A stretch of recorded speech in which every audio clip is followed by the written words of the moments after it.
faire comprendre à d'autres qu'ils sont là pour aider, mais en fait, c'est pas vrai. Tout le monde sait que c'est pas vrai. Et vous avez vu comme M. Kagame a dû faire pour essayer d'aider le Rwanda. Et vous avez vu comment Chavez a dû faire et pour essayer d'aider les Vénézuéliens.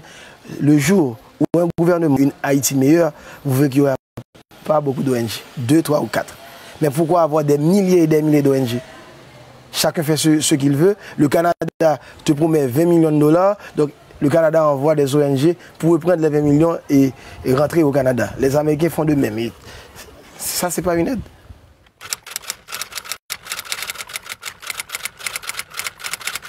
On est un pays à vocation agricole. Comment comprenez-vous, il n'y a pas une banque de crédit agricole? On fait tout ça, le paysan fait tout ce qu'il doit faire pour planter et après à la fin, il ne peut rien vendre. Et comme il ne vend pas et dans 2, 3 jours, et ça périt. Donc il faut l'agro-industrie, il faut des usines de transformation. Et si les ONG veulent aider, par exemple, donner à manger aux enfants, on ne peut pas importer du riz des États-Unis pour donner à manger aux enfants. On achètera du paysan et le paysan verra que maintenant ce qu'il fait a de l'importance. Et vous allez voir que petit à petit, on trouvera notre route, notre chemin. Mea culpa, de mea culpa en mea culpa. Bill Clinton a fait son mea culpa. J'ai bien entendu d'autres qui ont fait leur mea culpa. Je ne crois pas que c'est ce dont nous avons besoin. Nous avons besoin d'une politique ferme, d'un président ferme et d'un groupe ferme qui dit bon ok, ça suffit, non, on doit aller de l'avant. Mais faire des mea culpa et n'apporter aucun changement, ça ne rime à rien. Et j'ai bien entendu les mea culpa de M. Clinton, que je respecte d'ailleurs. Et j'ai bien entendu d'autres mea culpa, mais aucune. Ils n'ont pris aucun engagement pour que ça change. Et donc, malheureusement, c'est ça. Mais pour le commerce du riz, pour la détaxation, c'est pas seulement le riz, c'est tout. On importe tout maintenant. On importe tout de la République dominicaine ou des États-Unis d'Amérique. Donc maintenant, on est vraiment dépendant de la République dominicaine économiquement. Est-ce que c'est normal? Non, c'est pas normal. Est-ce qu'on doit avoir des problèmes avec les Dominicains? Non. La faute n'est pas aux Dominicains. C'est nous autres Haïtiens qui devons prendre notre responsabilité. Ce sont ceux qui nous gouvernent qui doivent investir dans la production nationale. Par exemple, nous avons près de 903 000 hectares irrigables. 903 000 hectares de terre irrigables en Haïti. Et bon, cultivables. Seulement 100 000 hectares sont cultivés. Mais pourquoi? L'État, c'est le plus grand propriétaire foncier en Haïti. Mais pourquoi on ne cultive pas cette terre-là? Donc on doit en connaître les causes, on doit chercher les causes et trouver les solutions. Je crois que si on veut, Haïti peut atteindre l'autosuffisance alimentaire en 5 ans.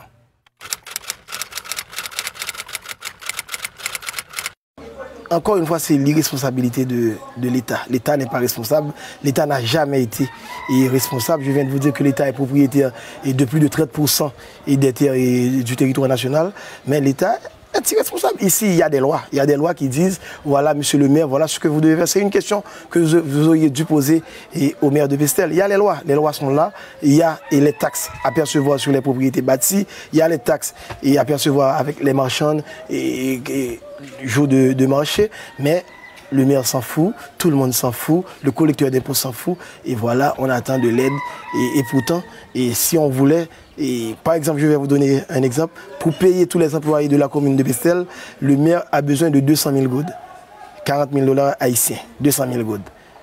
Et Pestel, seulement ici au centre-ville, on pourrait ramasser près de 200 à 300 000 goudes par mois. Mais on ne les ramasse pas. Et chaque mois, le maire doit écrire à Port-au-Prince et écoutez, aidez-nous, on ne peut pas payer nos employés. Donc c'est l'irresponsabilité partout. Le président est irresponsable, le premier ministre est irresponsable, les maires sont irresponsables, tout le monde est irresponsable. Qu'est-ce qu'il faut faire pour que la population entende ce message, quoi? Parce que c'est impopulaire.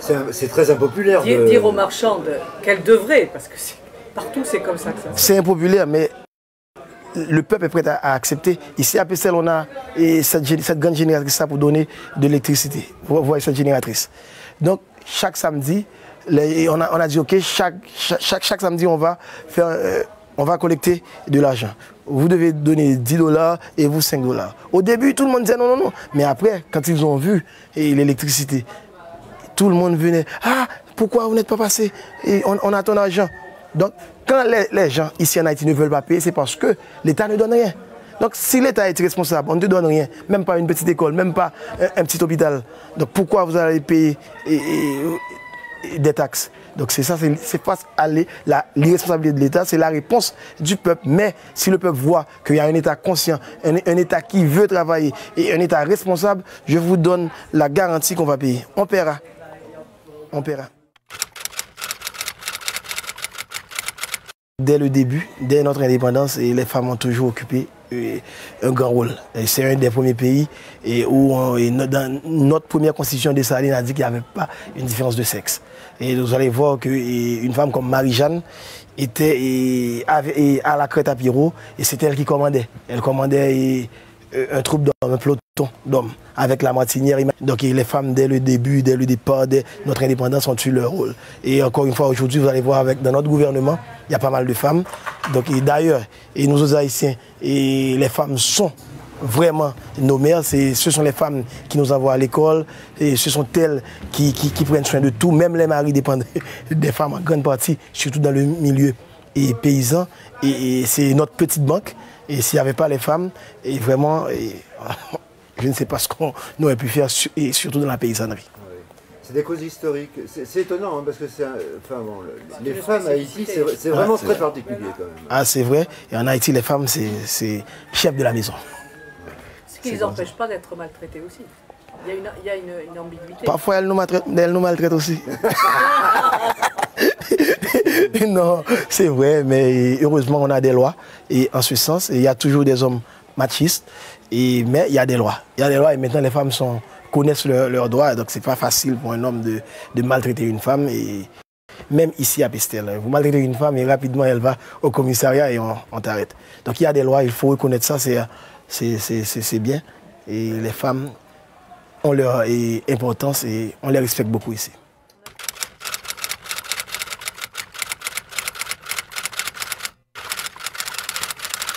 Là, j'ai une idée qui me vient par la tête parce que je vois passer un préservatif qui sert de ballon.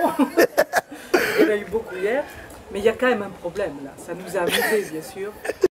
Mais peut-être ne pensez pas, mais là, c'est en voyant ce beau ballon qui vole bien que je pose ce problème de la sexualité un peu débridée en Haïti, ce qui serait sympathique, ma foi, si ça n'avait pas aussi des conséquences dramatiques.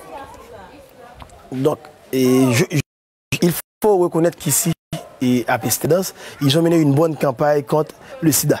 Donc c'est pour ça que vous voyez tout le monde à son préservatif, même les enfants. Mais ce n'est pas un secret qu'ici à Pestel et dans toutes les grandes villes du pays, que ce soit Saint-Marc ou les Cayes, et les enfants ont leur premier rapport sexuel dès 10 ans, plus ou moins. Et ici à Pestel, c'est scandaleux et il y a des enfants de 11 ou de 12 ans qui vivent avec des hommes et leurs parents sont d'accord et on ne peut rien faire. Si je vais dire, ah non, et madame, vous ne pouvez pas donner votre fille de 13 ans, et à quelqu'un, il va me dire, ah, tu vas en prendre soin. Donc je crois que c'est la misère, et c'est lié à la misère. Malheureusement, l'État condamne ça, les lois de la République condamnent ça, mais si vous allez chez un juge ou quelqu'un, et les parents vont dire, il n'y a rien, c'est pas vrai, et c'est quelqu'un qui travaille avec monsieur. Donc c'est comme ça qu'il y a une certaine tolérance, mais c'est à cause de la misère. Donc c'est tant de problèmes qu'il faut résoudre, mais on ne peut rien résoudre si on atteint pas, si nous n'avons pas cette autosuffisance alimentaire, si nous ne pouvons pas donner à manger à notre peuple, il n'y a rien qu'on puisse faire. Je crois qu'on devrait avoir peur de moi. Mais ceux qui devraient avoir peur de moi, ce sont les ennemis de la nation. S'ils ont peur de moi, ils ont raison. Parce que je vous ai dit tantôt que je suis prêt à donner ma vie pour Haïti. D'ailleurs, je l'ai déjà prouvé et je peux le faire encore si c'est nécessaire. Pour mon pays, je ferai n'importe quoi. Donc, il n'y a que les délinquants, il n'y a que ceux qui veulent vendre la souveraineté de mon pays, il n'y a que les grands dirigeants corrompus. Mais sinon, et je suis là, je suis avec tous les enfants, vous pouvez voir, et tout le monde est mon ami, et je n'ai d'ennemis que ceux.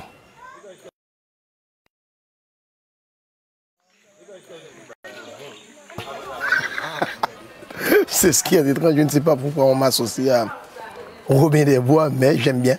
Robin combattait l'inégalité sociale et l'injustice. Et toute ma vie, moi, j'ai essayé de mener une lutte contre. Et c'est une lutte quête de justice sociale, tout comme le père fondateur de notre patrie, Jean-Jacques Dessalines. Lui, c'était un véritable Robin des Bois, je crois. Et donc, c'est une histoire qui m'a toujours fasciné. J'aime bien qu'on me compare. C'est un honneur. Comme on a osé attaquer M. Aristide et les intérêts autour de M. Aristide, donc c'est normal que certains disent à la radio ou même dans des journaux assez connus que Guy Philippe, c'est un scélérat, c'est un drug dealer, c'est un terroriste, c'est normal. Et je ne m'attendais pas à ce qu'il m'appelle Jésus-Christ. Et je sais que c'est comme ça. Le Tché a dû payer le prix fort.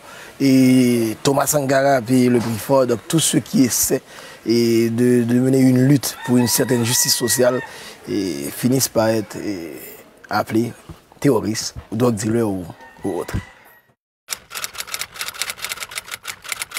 On voulait une certaine justice sociale, on voulait une réconciliation nationale. Moi, je me suis mis dans la bataille pour une réconciliation nationale.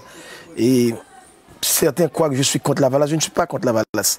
Je ne suis pas du Valéry, je ne suis pas contre la Valace. Je suis pour une Haïti unie.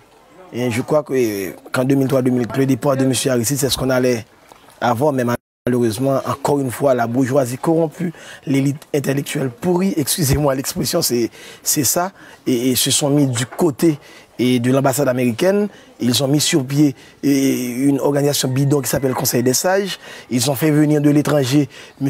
Ella Tortue qui ne connaissait rien des réalités du pays. Et ils ont violé la loi, mais ils parlent tout le temps d'état de droit. Ils ont violé la constitution de notre pays, mais c'est eux, et symbole de la démocratie. C'est ce qui dérange. Et malheureusement, moi, je dis toujours la vérité. Et c'est pourquoi j'aurai toujours des ennuis. Je tiens à me présenter. J'aimerais me présenter pour les sénatoriales et de cette année. Je me présenterai sûrement. Je dois vous dire que ce n'est pas le passé récent. Et je ne suis pas l'influence de ce passé récent, sinon c'est toute ma vie. Et j'ai lu et j'aime lire. Et j'ai lu quelqu'un comme Jean-Jacques Rousseau, je crois que c'est lui qui m'a le plus frappé. Et Jean-Jacques Rousseau, et surtout, j'ai lu La Bruyère qui a dit une fois, parfois on devrait avoir honte d'être heureux parmi tant de misère. Et ce sont ces choses-là, je crois que dès mon adolescence, ces choses-là m'ont frappé. J'ai voulu toujours consacrer ma vie à plus grand que mon bonheur personnel. Donc ne vous en faites pas, je sais que c'est pas facile, je sais que c'est difficile, mais je suis prêt à un fils ultime si c'est nécessaire. Je crois que nous autres, après 20 ans de lutte contre les Duvalier, et c'est vrai qu'on ne peut pas changer un modèle ancien du jour au lendemain, un modèle de société du jour au lendemain, mais c'est aussi vrai que l'histoire est parfois trébuche, balbutie. Mais je crois qu'il est grand temps qu'on puisse trouver notre route. Mais ce qu'on aimerait, et le grand problème, c'est que l'Amérique, surtout les États-Unis, veulent se faire passer pour un exemple. Non, l'Amérique ne peut pas être un modèle exemplaire. Aucun pays ne peut se permettre de dire qu'il est un modèle exemplaire. Il faut respecter la culture des autres. Et je suis haïtien et j'ai ma façon de vivre. Donc une démocratie qui est bonne pour les États-Unis ne veut pas dire que c'est bon. Et pour Haïti, il y a plusieurs types de démocratie. Pour eux, comme ils sont déjà assez loin, ils n'ont pas ce problème de famine et de misère et d'analphabétisation. Donc pour eux, c'est facile de dire la démocratie, et ça peut marcher. Mais et si mon peuple a faim, si le peuple ne veut pas manger, si on ne peut pas envoyer ses enfants à l'école, si on n'a pas accès aux soins de santé, comment peut-on parler de démocratie? Donc je crois que de démocratie à l'américaine. Donc je crois que c'est ça. On essaie de nous imposer un type de démocratie. Nous autres, nous sommes pour les chacun. Mais je crois qu'il n'y a pas un modèle de démocratie. Comment Haïti se positionne-t-il? Est-ce qu'il y a des axes privilégiés ou des repoussoirs au contraire? On pense beaucoup au rôle de l'Amérique latine, on pense à ce qui vient de se passer avec le Canada, la relation avec la France, bien sûr. Quel est votre avis là-dessus? Je crois que depuis la mort de Pétion, malheureusement, je ne suis pas vraiment pro Pétion, mais depuis sa mort et la mort du... Je crois que par rapport à l'Occident ou les grandes puissances, puissance, Haïti a développé une attitude de mendiant, de peuple mendiant. Et c'est ça, donc on ne peut pas dire qu'on a vraiment une position vis-à-vis des États-Unis, vis-à-vis de l'ancien bloc socialiste ou du Canada. Ceux qui nous gouvernent n'ont aucune position. Et ils ont besoin d'argent. Et nous sommes tous des mendiants en Haïti. Notre président, c'est le premier mendiant. Et comme on ne produit rien, et donc si le Canada doit faire ça, sinon le Canada ne donnera pas les 20 millions promis. Donc on n'a pas le choix, on doit faire ce que dit le Canada. Donc on aura une position vis-à-vis des autres quand et seulement quand Haïti aura atteint son autosuffisance alimentaire.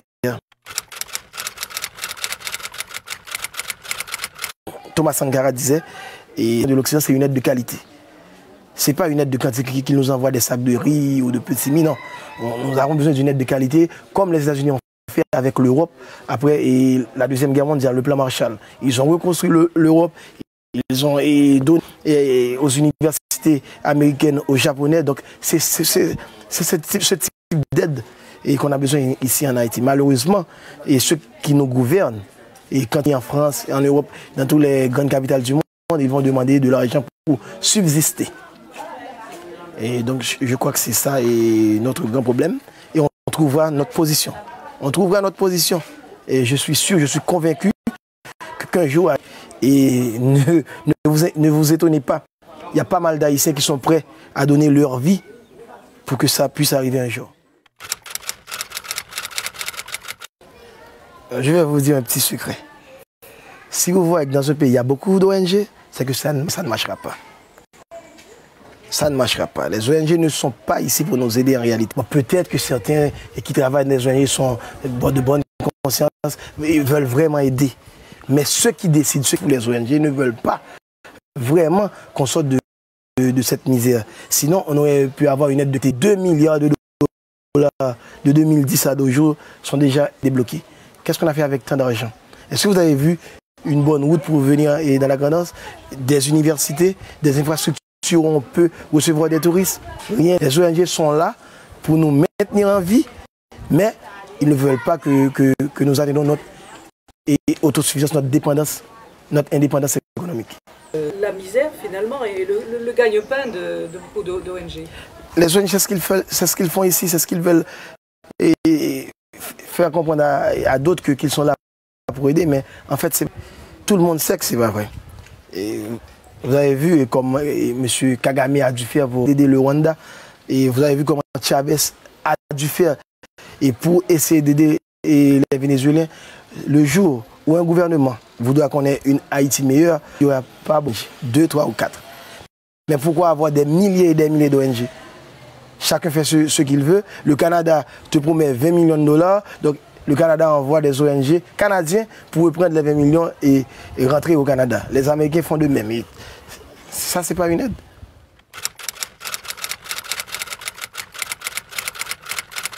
On est un pays à vocation agricole. Comment comprenez-vous, il n'y a pas une banque de crédit agricole? On fait tout ce qu'il doit faire pour planter et après à la fin, il ne peut rien vendre. Et comme il ne le vend pas dans 2, 3 jours, et ça périt. Donc il faut des usines de transformation.